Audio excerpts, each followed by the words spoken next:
मेरी तरफ देखें, उधर न देखें। क्या आप बिना सोए जिंदा रह सकते हैं? नहीं रह सकते। क्या आप बिना मनोरंजन किए जिंदा रह सकते हैं? नहीं रह सकते। ये 3 जीवन के प्रमुख कार्य हैं जो मैंने एनालाइज किए हैं।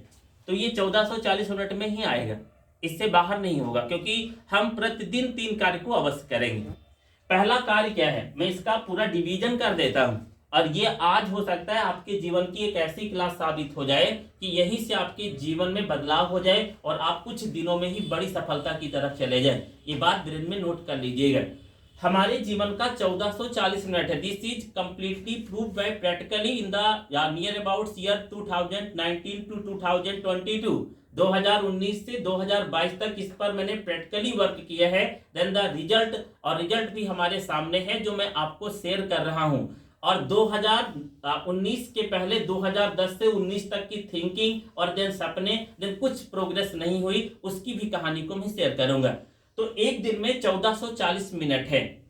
हम अगर अच्छे से सोने को तैयार हैं तो मुझे लगता है कि 8 घंटे में हमारी और आपकी नींद पूरी हो जाएगी।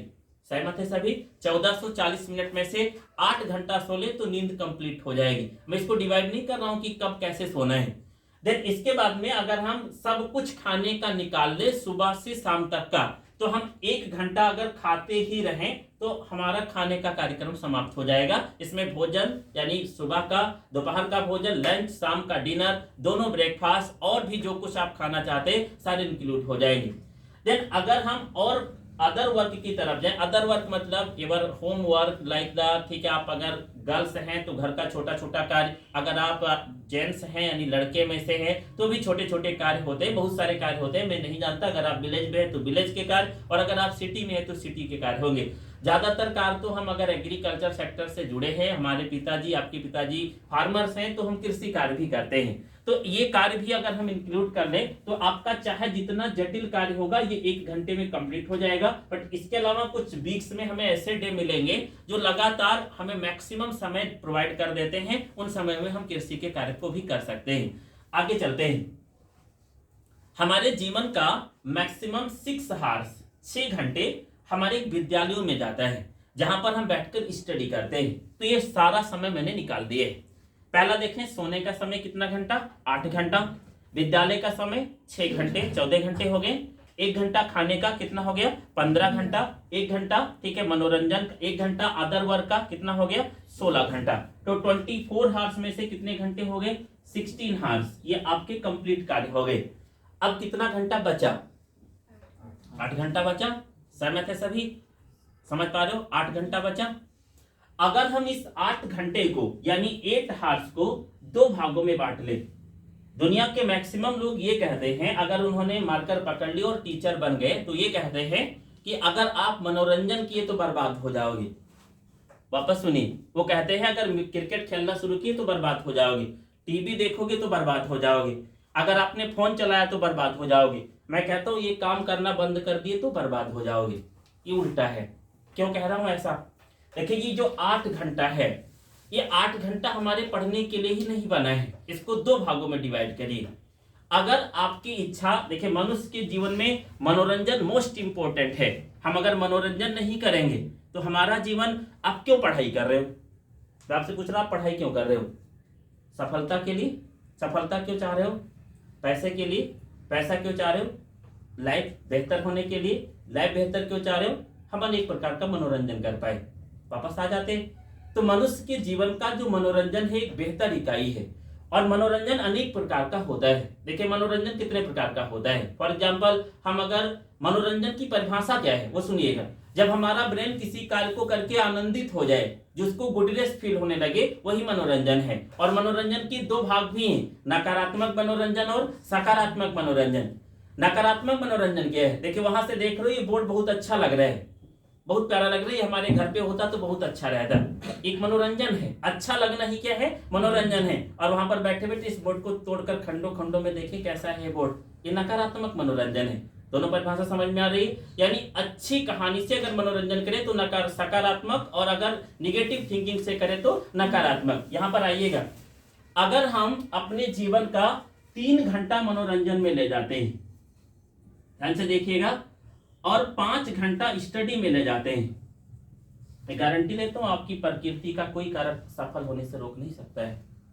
पूरी दुनिया एक तरफ लग जाए, 3 घंटा मनोरंजन और 5 घंटा स्टडी करना, कक्षा 10 से लेकर कक्षा 12 तक कर लीजिए। अगर आपको प्रकृति में कोई कारक सफल होने से रोक लेगा तो हमें आकर आप मिल लीजिएगा।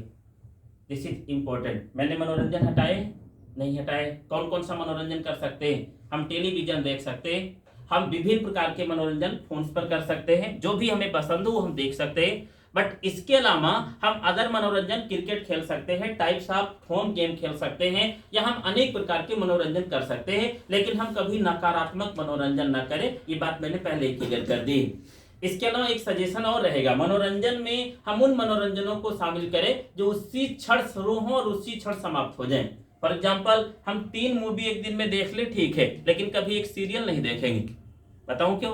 क्योंकि हमारा कंसंट्रेशन हमारी स्टडी पर होना चाहिए। अगर हम सीरियल देखते हैं तो अगले सप्ताह की कहानी इसी सप्ताह में दिखा दी जाएगी। वो गोपी बहू कब मरने वाली है, पीछे से राड मार दिया जाएगा और आप बैठे पूरा एक सप्ताह लेंगे, क्योंकि अगर वहां से आप खिसक गए तो कब गोपी बहू मर जाए आपको पता नहीं चलेगा, तो आप खिसकने वाले नहीं हैं। तो अगला सप्ताह भी पिछला सप्ताह ले जा रहे हैं, इसे सीरियल कहते हैं। हमें ऐसा कोई मनोरंजन नहीं करना है जो हमें कंप्लीट कंसंट्रेट करा ले, क्योंकि हमारा तो कंसंट्रेशन स्टडी पर होना चाहिए। वो कुछ साधन है जो कुछ क्षण के लिए आनंदित कराता है।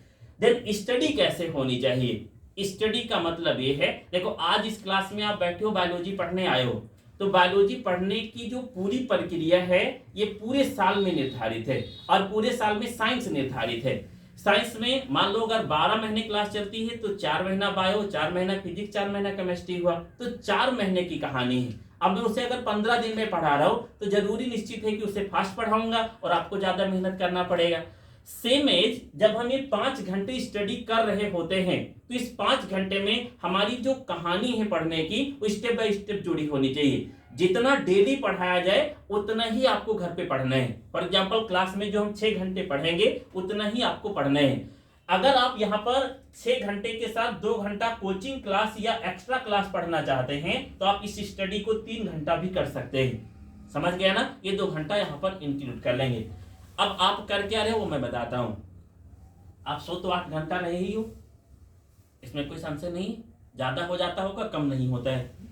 क्लियर? आपकी तरफ में अब चल रहा हूं। आप में कमी क्या है, ठीक है, उस टॉपिक को आप देखते रहे, बट इसको समझना अति आवश्यक है।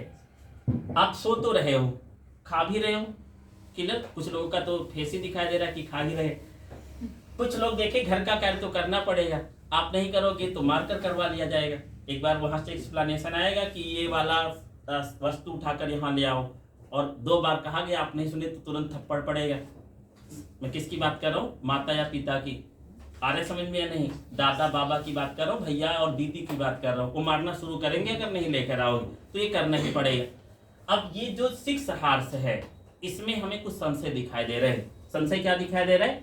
विद्यालय गए तो गए, नहीं गए तो ये भी घर पे घूमने को मिल रहा है, टहलने को मिल रहा है और बर्बाद करने को मिल रहा है। समझ पा रहे हो?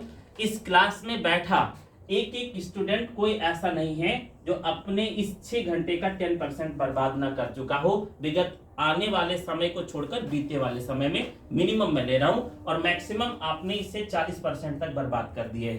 तो ये कहानी आपने बर्बाद की है। इसके बाद देखिए, आप सबसे ज्यादा समय कहां बर्बाद करते हो? आप सोकर उठे हो 7 बजे, 9 बजे चाय पिए हो, ये 2 घंटा कहां गया? सोकर कितने बजे उठे? जोर से बोलिए। कितने बजे चाय पीते? 9 बजे। इन केस जब आपको विद्यालय ना जाना हो तो ये 2 घंटा कहाँ जाता है? कहाँ जाता है? किसी दिन आप इसको सोचे बैठकर, गप्पे लड़ाने में जाता है। किसके साथ? अपने समकक्ष व्यक्ति के साथ या गांव के व्यक्तियों में, पड़ोसियों के साथ। क्लियर? इसी प्रकार आप घर से कोचिंग आए थे, कितने बजे निकले थे? 3 बजे पहुंचे, कितने बजे? 5:30 बजे। ये 1.5 घंटा कहाँ गया? रास्ते में गया। हमारे गांव के विलेज में रहने वाले सारे स्टूडेंट की सबसे बड़ी कहानी यही बर्बाद करना है। मैं तो स्टडी किया हूँ, बिल्कुल ऑब्जर्व किया हूँ कि सुबह एक व्यक्ति उठता है गांव में, वह पहले 4 बार गांव का चक्कर लगा लेता है, तब जाकर एक बार चाय पीता है, फिर 4 बार चक्कर लगा लेता है तो एक बार लंच करता है, फिर उसके बाद छोटा कार्य कहीं जीवन में 1 घंटे का निर्धारित होता है, फिर वो कार्य करके फिर घर पहुंचता है तो आराम करता है और फिर डिनर करके सो जाता है। ये मुकेश अंबानी ही बनेगा मुझे लग रहा है। बनेगा क्या? संभव है? नहीं। जब हम इस 24 घंटे का मैक्सिमम समय सदुपयोग करेंगे तो हमारे जीवन में सफलता आएगी। अब मैं अपने जीवन की कहानी आपको सुनाता हूँ।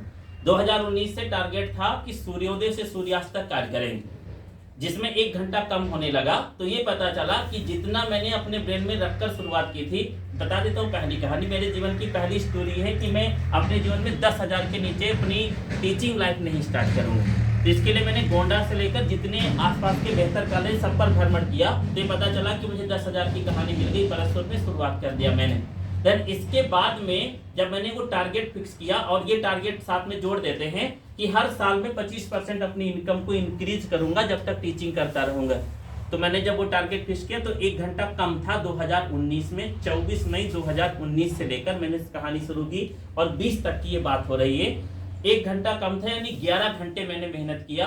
देन इसके बाद 25% नेक्स्ट ईयर इंक्रीज हो गए। उसके बाद कोविड-19 आया और फिर उसके बाद की कहानी 21 से शुरुआत होती है। देन उसके बाद 30%, देन 30%, यानी जिससे शुरुआत किया था देन उससे आज हमारा जो इनकम हुआ वह 100% इंक्रीज हुआ है। यानी इस समय वह इनकम बढ़ता जा रहा है। अब 2021 के देखिए 1 जनवरी जब आई तो मैंने देखा कि ज़्यादातर लोग स्टेटस भेज रहे हैप्पी न्यू ईयर, और फिर उसके बाद ठीक है छेनक भी खा रहे। अच्छा, आपके जेब से 100 रुपया गायब हो जाए या 100 रुपया हो, उस 100 रुपया में से 1 रुपया, 5 रुपया, 10 रुपया कम हो जाए तो आप छेना खाओगे कि दुखी हो जाओगे? जोर से बोलिए। कितने लोग सहमत है कि दुखी हो जाएंगे? दुखी हो जाएंगे। अच्छा, 1 लाख रुपया हो, उसमें से 10,000 कोई चुरा ले जाए तो दुखी हो जाओगे कि छेना खाओगे? जोर से बोलो ना, दुखी हो जाएंगे। अच्छा, 2022 बीत गया तो 1 साल कम हुआ है, बढ़ गए? कम हुआ है ना, तो छेना खाना चाहिए? जोर से बोलिए, खाना चाहिए? नहीं। प्रत्येक सत्र में नया साल आने पर एक टारगेट बनाना चाहिए कि अब इस साल से हम इतना कार्य करेंगे और तब तक कार्य करेंगे जब तक सफलता नहीं ले आएंगे। तो ये कुछ टाइम का मैनेजमेंट है जो मैंने आपको शेयर किया है। अगर आपने प्रण कर लिया, आज कर लीजिएगा। दिस इज द 1 फरवरी, इसलिए मैं शेयर कर रहा हूँ। जनवरी बीत गया 2023 का। मेरा टारगेट 2023 शुरू होने से क्या है कि मैं 14 घंटे कार्य करूंगा। सुन लिया सभी ने? लाइट जलती दिख रही है? कितने लोगों को दिख रहा है? सबको दिखाई दे रहा है? कितना बज रहा होगा? 6 के करीब। कितने बजे तक आपको पढ़ाऊंगा? 6:30 तक। देन अदर क्लास कितने बजे तक पढ़ाऊंगा? 9 से 11 हो गया। शुरुआत कितने बजे होगी? 7 बजे। कितने बजे समापन हो रहा है? 6:30 बजे। कितने घंटे हो गए? 11.5 घंटे। फिर 2 घंटा और हो गया, कितना हो गया? 13.5 घंटा। अपनी स्टडी मिलाकर 15 से 16 घंटे। कितने सोने का समय आया? 5 घंटे, मैक्सिमम 5। क्लियर? अब मैं गारंटी लेता हूं कि प्रकृति के सारे कारक हमें सफल होने से रोक ले। संभव है? नहीं संभव है। कब रिजल्ट दिखाई देगा? आज मैंने स्टार्ट किया है तो 1 साल बाद इसका रिजल्ट आएगा। इसी प्रकार आपको कार्य करना है। आप अपने जीवन पर अपने कार्यों को फिक्स करिए कि आपका जन्म इस गांव में घूमने के लिए नहीं हुआ है। हुआ इसलिए क्या? इसी चौरी चौराहा के आसपास जन्म हुआ, यहीं मर जाएंगे, इसलिए नहीं हुआ है। आपका जन्म हुआ है पूरी दुनिया का भ्रमण करिए। आपका जन्म हुआ है आप अच्छी अच्छी वस्तुओं को देखें। आपका जन्म हुआ है आप वो करके दिखाइए जो पृथ्वी पर किसी ने नहीं किया है। आपका जन्म चौरी चौराहा पर समोसा खाकर मर जाने के लिए नहीं हुआ है। समझ पा रहे हो? अब डार्विन मास शुरू करते हैं। अगर समझ में आ गए, अपने आप को पहचानिए और अपने आप पर कार्य करिए। अपने आप को लगा दीजिए और देखिए, जब आप अपने आप की पहचान कर लोगे तो दुनिया में सब कुछ मिल जाता है, सब कुछ मिल जाता है। और कुछ चीजें तो और मुझे ऐसा लग रहा है कि आपको जब किसी अच्छे व्यक्ति के साथ मिलने का अवसर नहीं मिलेगा तब तक आप उसी स्थान पर रुके रहेंगे। अच्छे व्यक्ति कौन होते हैं? अच्छे व्यक्ति का मतलब ये है कि वही व्यक्ति जो आपको अंधकार से उजाले की तरफ ले जाए, थोड़ा सा दिखा दे उजाला, बस वही अच्छा व्यक्ति होता है। और थोड़ी सी बातें और ब्रेन में है जो मैं नेक्स्ट लेक्चर में शेयर करूंगा। अभी ये लंबी कहानी है, कुछ चीजों को मैं आपसे निष्कर्षित कर पाया हूँ 2 दिनों में। दिन बजे आगे शेयर करता हूँ तो आपको पूरा पता चल जाएगा कि हम क्या क्या गलतियां अपनी लाइफ में कर रहे हैं। इसलिए हम आप आज यहाँ पर टिके। जिस क्लास में बैठा किसी एक स्टूडेंट के ब्रेन में ये चल रहा हो कि हम यूपी टॉप कर सकते हैं इन बोर्ड एग्जाम क्लास 10, किसी के ब्रेन में चल रहा है? किसी के ब्रेन में नहीं चल रहा है। क्यों नहीं चल रहा है? क्यों नहीं चल रहा है? क्यों नहीं चल रहा है? मैं आपसे क्वेश्चन पूछ रहा हूँ। अच्छा, जो यूपी बोर्ड टॉप करेगा उसके 10-12 तो हाथ होंगे, कम से कम 4-5 ब्रेन होगा, तभी तो इतना लिख पाएगा, तभी इतना पढ़ पाएगा। समझ पा रहे हो मैं क्या बोल रहा हूँ? 10-12 हाथ होंगे, 4-5 ब्रेन होगा, और कुछ नहीं तो 10-15 तो पैर होंगे उसके, क्योंकि वो लंबा सा चौड़ा हाथ पैर करके तब बैठेगा तभी लिखेगा। नो, आपके जैसा ही होगा। समझ गया ना? आप सो सो कर बिता रहे हो और वो जाग जाग कर बिता रहा होगा, बस इतना अंतर है। आप बर्बाद करके बिता रहे हो और वो अपने आप को महसूस करके कार्य कर रहा होगा। आपका कोई टारगेट नहीं है, क्या पढ़ना है, क्या समाप्त करना है, क्या हमने तैयार किया है, क्या हमने नहीं देखा, उसका सारा टारगेट फिक्स है कि इतना तैयार कर लिया, इतना रह गए, इतने दिन में भी तैयार करूंगा, वही भी बोर्ड का टॉपर हो जाएगा। वो मनुष्य ही होगा, कोई विशेष देवता नहीं होगा जो पृथ्वी पर आया होगा। तो आप उनमें से शामिल होने का प्रयास करें।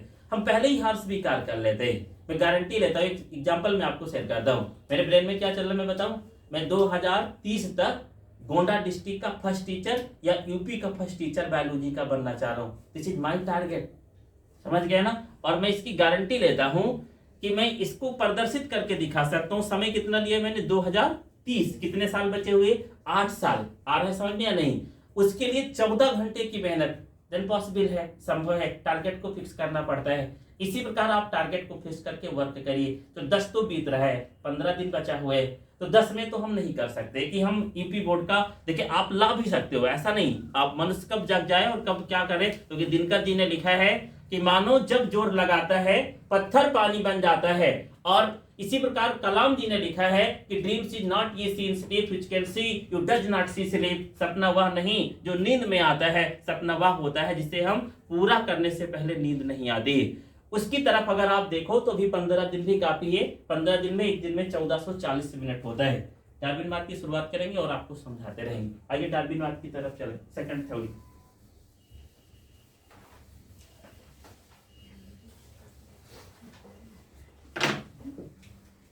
डार्विनवाद क्या है?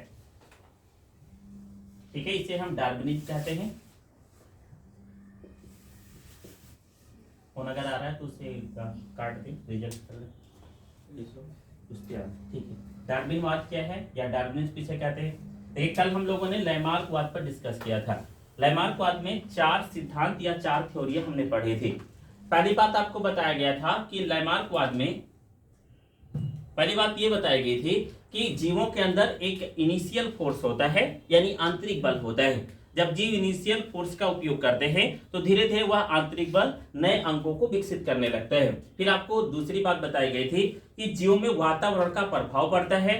जो वातावरण जिस स्थान पर जीव रहता है उसके अकॉर्डिंग जीवों में बदलाव आना प्रारंभ हो जाता है। तीसरी बात बताई गई थी कि मैं थोड़ा फास्ट रिवाइज कर रहा हूं क्योंकि मैं डार्विनवाद पर आना चाह रहा हूं। तीसरी बात बताई गई थी कि जीवों के अंगों और अंगों के उपयोग और अनुपयोग का प्रभाव पड़ता है। जो अंग ज्यादा विकसित होता है वह डेवलप होकर नई पीढ़ी में ट्रांसफर हो जाता है, और जो अंग उपयोग नहीं किया जाता है वह विलुप्त हो जाता है। लास्ट बात बताई गई थी कि यह वंशागत हो जाते हैं और इनके कैरेक्टर्स नेक्स्ट जनरेशन में दिखाई देते हैं। अब डार्विनवाद क्या है? यह भी सिद्धांत जीव विकास से जुड़ा हुआ है। इसको सबसे पहले किसने दिया, उधर चलते हैं। एक साइंटिस्ट हैं, ठीक है, जिनका नाम है, पूरा नाम है चार्ल्स रॉबर्ट डार्विन। क्या नाम है? Charles Robert Darwin. Charles Robert Darwin ने ये एक साइंटिस्ट हैं जिनका जन्म ब्रूसबरी एक स्थान है, या ब्रूसबरी स्थान इंग्लैंड में स्थित है, यानी इंग्लैंड ब्रूसबरी में हुआ था। ब्रूसबरी एक शहर का नाम है और इंग्लैंड एक कंट्री का नाम है जहां पर चार्ल्स रॉबर्ट डार्विन का जन्म हुआ था। 1873 में जब ये केवल 21 वर्ष की आयु के थे, बहुत ध्यान से सुनिएगा, तब इन्होंने एक जहाज जिसका नाम है AMS बीगल, क्या नाम है? AMS बीगल, इस पर बैठकर 5 सालों तक, यानी 18 वर्ष से लेकर लगभग 22-23 वर्ष तक, 5 सालों तक ये पानी की जहाज थी AMS बीगल।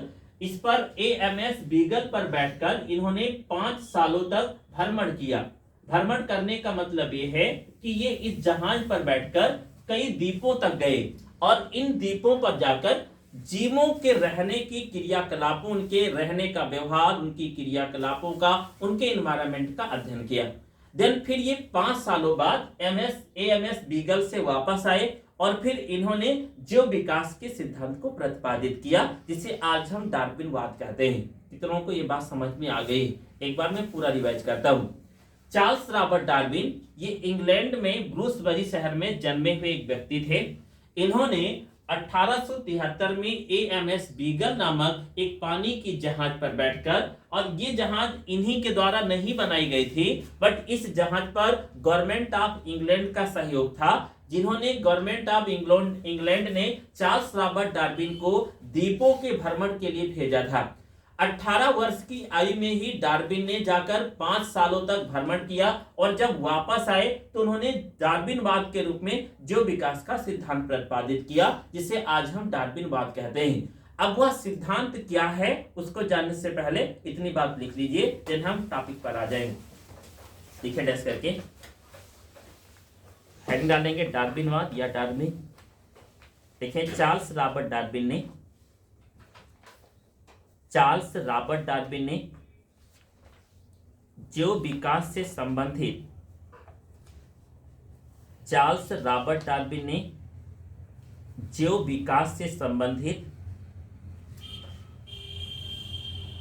जीव विकास से संबंधित डार्विनवाद का सिद्धांत प्रस्तुत किया है। चार्ल्स रॉबर्ट डार्विन ने जीव विकास से संबंधित डार्विनवाद का सिद्धांत प्रस्तुत किया है।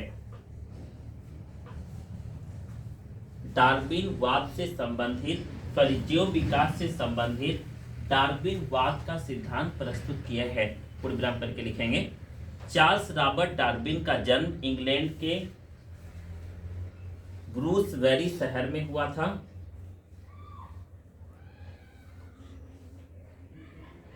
चार्ल्स रॉबर्ट डार्विन का जन्म इंग्लैंड के ब्रूसबेरी शहर में हुआ था।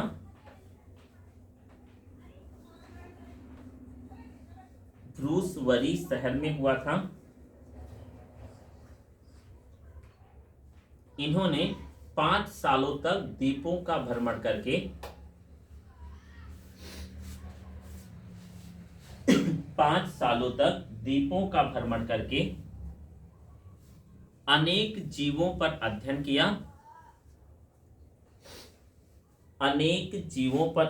किया और द ओरिजिन ऑफ स्पीसीज नामक पुस्तक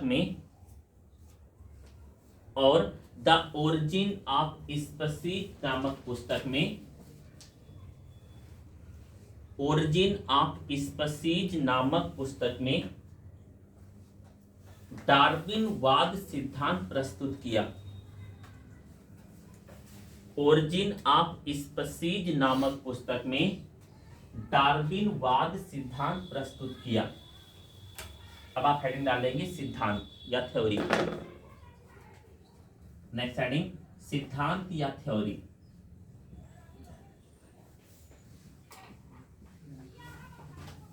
सिद्धांत या थ्योरी इनकी क्या है, पहले सारे को देख लेते हैं। पहला सिद्धांत है जीवों में संतानोत्पत्ति की क्षमता।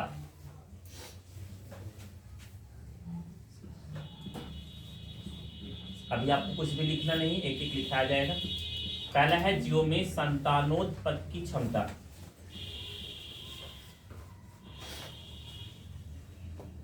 जीवों में संतानोत्पत्ति की क्षमता।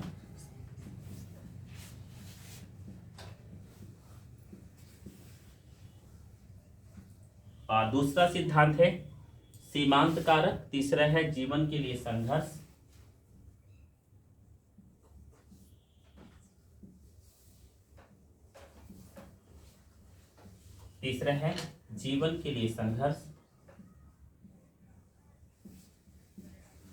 आप सुनते होंगे कि किसी से पूछो तो वही कहता है कि संघर्ष चल रहा है।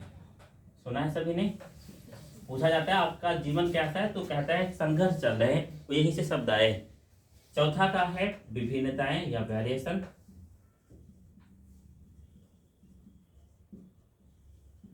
और पांचवा लास्ट सिद्धांत है योग्यतम की उत्तरजीविता।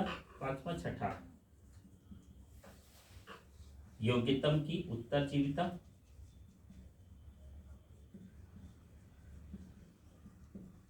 और लास्ट है नई जाति का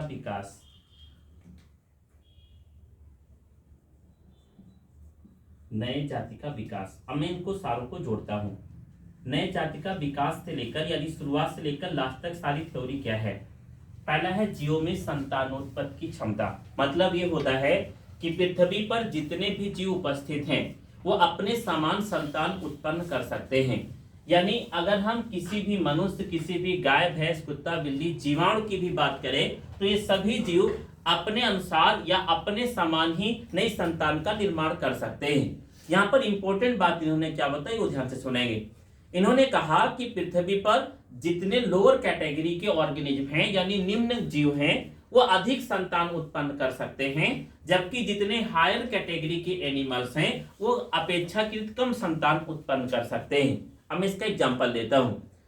फिर एक बात इन्होंने बताया, इन बातों को जोड़ने के बाद तीसरे पर अगर आते हैं, लिमिटिंग फैक्टर क्या है, फिर जीवन के लिए संघर्ष क्या है, ये यहीं से जुड़ रहा है। पहले इसको समझिएगा।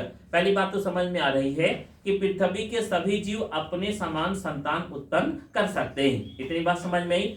फिर इन्होंने क्या बताई वो बात ध्यान से सुनेंगे। इन्होंने बताया कि जितने लोअर कैटेगरी के जीव है, निम्न जीव, ठीक है, वो ज्यादा संतान उत्पन्न कर सकते हैं। यानी जो निम्न है वो ज्यादा संतान उत्पन्न करेंगे और जो उच्च हैं वो कम संतान उत्पन्न करेंगे। अब इसका एग्जांपल आपको देते हैं। एक हाथी यानी एक एलिफेंट अपनी नई संतान को यानी नई हाथी को जन्म लगभग 3.5 वर्षों में देती है। यानी एक हाथी का गर्भकाल 3.5 वर्ष होता है। एक हाथी अपने नए हाथी के रूप में नए शिशु का जन्म 3.5 वर्ष में देता है। आगे देखेंगे। अगर हम एक मनुष्य की बात करें तो एक मनुष्य अपने नए संतान को जन्म लगभग 9 माह में यानी हम 1 वर्ष मान लेते हैं, 1 वर्ष में नए मनुष्य को निर्मित करता है। अब हम और लोअर की तरफ चलते हैं। हाथी मनुष्य से हायर एनिमल्स है या नहीं, मनुष्य उससे लोअर है, दिन से और लोअर आते हैं। एक कुत्ता, एक सामान्य डॉग, ठीक है, एक कुत्ता, एक नए कुत्ते का जन्म यानी 1 माह में 3 माह में लगभग हम मान लेते हैं 4 कुत्तों का जन्म होता है। ठीक है, यानी एक कुत्ता 3 से 4 कुत्तों का जन्म 4 माह में पूर्ण कर देता है। उसका गर्भकाल 4 माह होता है। और देखते हैं, एक जीवाणु, एक बैक्टीरिया, नए बैक्टीरिया को जन्म, कुछ जीवाणु ऐसे हैं पृथ्वी पर जो नए बैक्टीरिया को 1 ही सेकंड में निर्मित कर देते हैं। सेकंड लगा हुआ है, सबको समझ में आ रहा है। हाथी कितने समय में? 3.5 वर्ष में नए हाथी को जन्म देता है। मनुष्य 1 वर्ष में नए मनुष्य को जन्म देता है। कुत्ता 4 माह में ही लगभग 3 से 4 छोटे छोटे कुत्तों को जन्म दे देता है। और एक जीवाणु केवल 1 सेकंड में ही नए जीवाणु को जन्म दे देता है। अब आप कल्पना करें कि जब कुत्ते में इतने रिप्रोडक्शन दर है तो पृथ्वी पर कुत्ते ज्यादा दिखने चाहिए, मनुष्य कम दिखने चाहिए। ऐसा होना चाहिए या नहीं? क्या ऐसा हो रहा है? मनुष्य ज्यादा है, कुत्ता? जोर से बोले, मनुष्य ज्यादा है। आगे देखें, जीवाणु अगर 1 सेकंड में नया जीवाणु बना रहे हैं तो कुछ ही सालों में पूरी पृथ्वी जीवाणुओं से भर जानी चाहिए। केवल जीवाणु ही दिखाई देने चाहिए। तो क्या जीवाणु सब जगह दिखाई दे रहे? नहीं दिखाई दे रहे। आगे देखें, अगर हाथी में 3.5 वर्ष में नई संतान का जन्म हो रहा है तो पृथ्वी पर सबसे कम संख्या हाथी की ही होनी चाहिए। और यहाँ तो देखें, जब मनुष्य 1 वर्ष में नए मनुष्य को जन्म दे रहे हैं तो कुत्ते से कम संख्या मनुष्य की होनी चाहिए, बट ऐसा नहीं हो रहा है। इसका कारण क्या है? डार्विन ने पहले सिद्धांत में कहा कि पृथ्वी पर सभी जीवों में संतानोत्पत्ति की क्षमता होती है। निम्न कैटेगरी के जीव ज्यादा जीवों को जन्म दे सकते हैं कम समय में, परंतु हायर कैटेगरी के जीव कम जीवों को जन्म देते हैं। बट इंपॉर्टेंट बात क्या है? जन्म के बाद जीवन संघर्ष लागू हो जाता है, स्ट्रगल ऑफ लाइफ लागू होती है, जो लिमिटिंग फैक्टर के लिए, सीमांत कारक के लिए लड़ते हैं। और ज्यादातर लोअर कैटेगरी के जीव इन्हें प्राप्त नहीं कर पाते हैं और उनकी संख्या कम हो जाती है, जबकि हायर लिविंग ऑर्गेनिज्म इन्हें प्राप्त कर लेते हैं, उनकी संख्या पृथ्वी पर ज्यादा हो जाती है। अब कान खोलकर सुनिएगा। सबसे पहले डार्विन ने कहा कि जीवों में संतानोत्पत्ति की क्षमता होती है। उच्च जीव कम जनन दर करते हैं, निम्न जीव अधिक जनन दर करते हैं, लेकिन उच्च जीवों में जीवन संघर्ष कम होता है, इसलिए उनकी संख्या ज्यादा होती है, जबकि निम्न जीवों में जीवन संघर्ष ज्यादा होता है, इसलिए उनकी संख्या पृथ्वी पर हमेशा कम बनी रहती है। अब एक एग्जांपल देता हूं मनुष्य और कुत्ते का। आपके घरों के आसपास एक कुत्ते ने 4 छोटे छोटे पिल्लों को जन्म दिया होगा। पहली कहानी देखेंगे, जन्म के दौरान ही एक पिल्ले को लोमड़ी या गीदड़ उठा ले गया। 4 को जन्म दिया, कितना बचा? 3 बचा। क्लियर? 3 में से 1 की मृत्यु ठंडक के कारण हो गई, अब कितने बचे? 2 बचे। 1 की मृत्यु भोजन न मिलने के कारण हो गई, अब कितना बचा? 1 बचा। और 1 कुछ महीनों बाद थोड़ा बड़ा हुआ था, तब तक वो किसी मनुष्य के वाहन के नीचे आ गया, अब कितना बचा? 0 बचे। तो जन्म तो ज्यादा हुआ, बचे कितने? 4। 4 में से कितने बचे? 1 भी नहीं। क्या मनुष्य में भी ऐसा होता है कि एक गीदड़ उठा ले जाए, एक ठंडक से मर जाए, एक ऐसा नहीं हो रहा है? This is the best example. मतलब क्या है, कुत्तों की संख्या क्यों कम हो गई? या तो उन्हें भोजन नहीं मिला, या तो उन्हें प्रकाश नहीं मिला, या तो उन्हें तापमान नहीं मिला, या तो उन्हें सही स्थान नहीं मिला, या तो आवास नहीं मिला, इसलिए उनकी संख्या कम हो गई। This is the best example. मतलब निम्न जीवों में जनन की क्षमता ज्यादा, जीवन संघर्ष कम होता है। ब्रेन में रखेंगे, उच्च जीवों में जनन की क्षमता कम परंतु जीवन संघर्ष भी कम होता है, इसलिए उनकी संख्या पृथ्वी पर ज्यादा बनी रहती है। सीमांत कारक क्या है? दूसरी थ्योरी पर आते हैं। ये पहली थ्योरी है जो अभी डिटेल में दिखाई जाएगी। सीमांत कारक मतलब ये है कि पृथ्वी पर प्रकाश, वायु, तापमान, जल, मृदा 5 मुख्य फैक्टर हैं जिन्हें हम आजैविक कारक कहते हैं। दोबारा सुनेंगे, प्रकाश, वायु, तापमान, मृदा, जल, ये 5 मुख्य फैक्टर हैं जो निश्चित हैं। ऐसा नहीं है कि आज जितना प्रकाश पृथ्वी पर है कल इससे थोड़ा सा ज्यादा बढ़ जाएगा, पॉसिबल है? नहीं है। ऐसा भी नहीं है कि पृथ्वी आज इतने किलोमीटर में थी कल 2 किलोमीटर और बढ़ जाएगी, जितनी है उतनी ही रहेगी। ऐसा नहीं है कि पृथ्वी पर जितना भोजन है, जितने पेड़ पौधे कल अचानक वो ज्यादा बढ़ जाएंगे, ऐसा भी संभव नहीं है। पृथ्वी पर जितनी मृदा है वह बनी रहेगी, कल मृदा का तुरंत निर्माण होने वाला नहीं है। तो सीमांत कारक का मतलब क्या है? पृथ्वी पर प्रकाश, वायु, जल जैसे सीमांत कारक आजैविक कारक फिक्स हैं।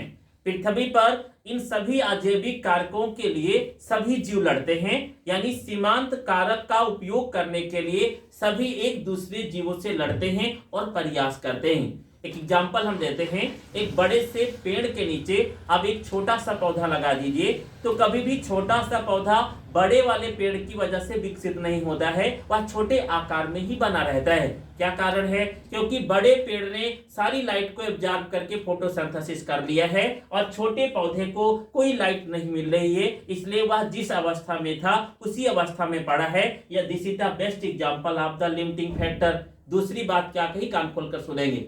डार्विन ने कहा पृथ्वी पर जितना आजैविक कारक है यह निश्चित है। जीवों को इन सभी आजैविक कारकों की आवश्यकता होती है, क्योंकि कोई भी जीव बिना प्रकाश, बिना वायु, बिना जल, बिना मृदा के जीवित नहीं रह सकता है। और ये सभी जीव इन्हें प्राप्त करने के लिए एक दूसरे से लड़ने का प्रयास करते हैं। जिसको मिलता है वह सरवाइव करता है, जिसको नहीं मिलता है वह सरवाइव नहीं करता है। तीसरा देखेंगे, जीवन के लिए संघर्ष, स्ट्रगल ऑफ लाइफ। अगली बात बताई कि पृथ्वी पर जितना सीमांत कारक है इसमें पोषण, प्रकाश, जनन, वृद्धि आदि कार्यों के लिए एक दूसरे जीव अपने अंतर यानी अपने ही जाति के साथ या दूसरे जातियों के साथ कंपटीशन या स्पर्धा करते हैं। जो जीव जीत जाता है वह जीवन के संघर्ष में काबिल होता है और अपनी जाति को बनाए रखता है। जो नहीं जीत पाता है वह काबिल नहीं होता है और अपनी जाति को बनाए नहीं रखता है। आ रहा है समझ में? जीवन संघर्ष क्या है? प्रकाश, भोजन, जल, मृदा, इन सभी के लिए कई प्रकार के जीव एक दूसरे से लड़ते हैं, यही जीवन संघर्ष है। जिसको ये मिल जाता है वह पृथ्वी पर बना रहता है, जिसको नहीं मिलता है वह पृथ्वी पर अपना अस्तित्व खो देता है। पर मैंने एग्जांपल जो दिया उसी को ले लेते हैं। कुत्तों की संख्या क्यों कम हो गई? क्योंकि उनको या तो भोजन नहीं मिला, या तो आवास नहीं मिला, या तो एक समय स्थान नहीं मिला जहां पर उनको तापमान मिल पाए। मनुष्य की संख्या क्यों कंप्लीट हो गई? क्योंकि मनुष्य ने क्या किया? कुत्ते के आवास को छीनकर अपना घर बना लिया। भोजन भी अपना था, यानी कुत्ते के भोजन को भी हटाकर अपना बना लिया। यहाँ तक मृदा, जल, वायु, प्रकाश को भी अपना बना लिया, इसलिए मनुष्य की संख्या बनी रहेगी। This is the struggle of life. देखें विभिन्नताएं। डार्विन ने अगली बात बताई, जीवों में जब स्ट्रगल ऑफ लाइफ लागू रहता है तो कई पीढ़ियों के बाद वेरिएशन कंप्लीट हो जाता है। इसकी चर्चा मैंने चैप्टर की शुरुआत में ही की थी कि पृथ्वी पर कोई भी जीव एक समान नहीं होता है, सबकी संरचनात्मक इकाई और क्रियात्मक इकाई अलग अलग होते हैं। ये थ्योरी इस थ्योरी को जोड़ रही है। जब जीवों में जीवन संघर्ष होता है तो विभिन्नताएं उत्पन्न होती हैं, यानी एक जीव दूसरे जीव से अलग हो जाता है। योग्यतम की उत्तरजीविता क्या है? जितने जीव अलग अलग प्रकार से विकसित होते हैं उनमें जो योग्य होता है वह पृथ्वी पर बना रहता है, जो अयोग्य होता है वह पृथ्वी से समाप्त हो जाता है। आज पृथ्वी पर मनुष्यों की संख्या क्यों ज्यादा है? क्योंकि मनुष्य योग्य है। अगर उसे गर्मी लगी तो एयर कंडीशनर बना लिए है, ठंडक लगी तो क्या बना लिए है? ठीक है, हॉट एसी बना लिए है। गर्मी लगी तो उलन का कपड़ा बना लिए है, और ठंडक लगी तो उलन का कपड़ा बना लिए है। गर्मी लगी तो उसने कपास के रेशे से कपड़ा बना लिए है। लेकिन क्या और जीव भी ऐसा कर सकते हैं? नहीं कर सकते हैं। मेरी बात समझ गए ना?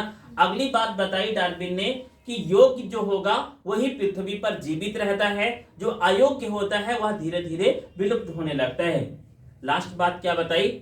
जो पृथ्वी पर योग्य बचता है धीरे धीरे उसकी नई जाति का विकास हो जाता है, और वही जाति अन्य जातियों से अलग हो जाती है। यही जीव विकास है। अब मैं सबको एक साथ जोड़ता हूं, फटाफट सुनेंगे। पहला, जीव में जनन की क्षमता होती है, वह अपने संतान की उत्पत्ति कर सकते हैं। या एक बात ब्रेन में रखना है कि निम्न जीव ज्यादा जनन करते हैं जबकि उच्च जीव अपेक्षाकृत कम जनन करते हैं। सीमांत कारक, पृथ्वी पर प्रकाश जलवायु बिल्कुल लिमिटेड है, अनलिमिटेड नहीं है, और इन्हीं का उपयोग करने के लिए जीव एक दूसरे से लड़ने के लिए तैयार होते हैं। जीवन संघर्ष, जब इन लिमिटिंग फैक्टरों का उपयोग करने के लिए दो या दो से अधिक प्रकार की जातियां आपस में लड़ती हैं, उनमें से जो जातियां लड़ती हैं वह स्पर्धा होती है, और वह पूरी प्रोसेस जीवन संघर्ष या स्ट्रगल ऑफ लाइफ कहलाता है। विभिन्नताएं, जब जातियां लड़कर जीत जाती हैं तो उन जातियों में वेरिएशन डेवलप होता है, और वही वेरिएशन आगे चलकर डेवलप यानी योग्यतम की उत्तरजीविता में कन्वर्ट हो जाता है, यानी वह विभिन्नताओं में से एक का चयन हो जाता है, वह दूसरे से उत्तरजीवी हो जाता है। पृथ्वी पर वही योग्य हो जाता है जो इन सबसे लड़कर आगे बढ़ सकता है। लास्ट क्या है? जो बचता है उसमें से नई जाति का विकास हो जाता है, और वही जाति पृथ्वी पर हमें आज जीव विकास के रूप में दिखाई दे रही है। देखना शुरू करें एक एक करके। फर्स्ट हेडिंग, जीव में संतानोत्पत्ति की क्षमता। लिखें, पृथ्वी पर सभी सजीवों में थोड़ा फास्ट लिखेंगे।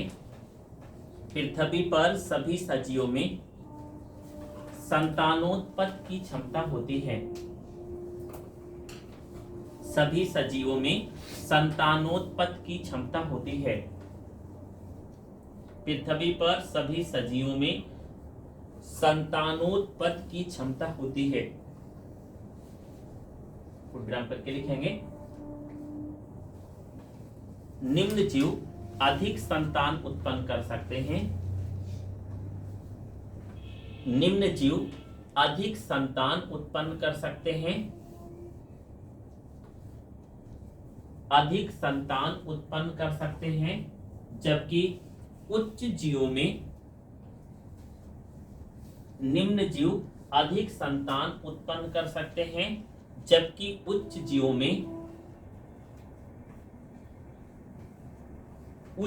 में संतान उत्पन्न करने की क्षमता कम होती है। उच्च जीवों में संतान उत्पन्न करने की क्षमता कम होती है। इसका उदाहरण भी लिखेंगे। उच्च जीवों में संतान उत्पन्न करने की क्षमता कम होती है।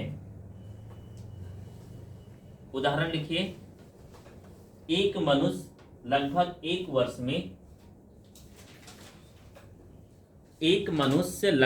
एक वर्ष में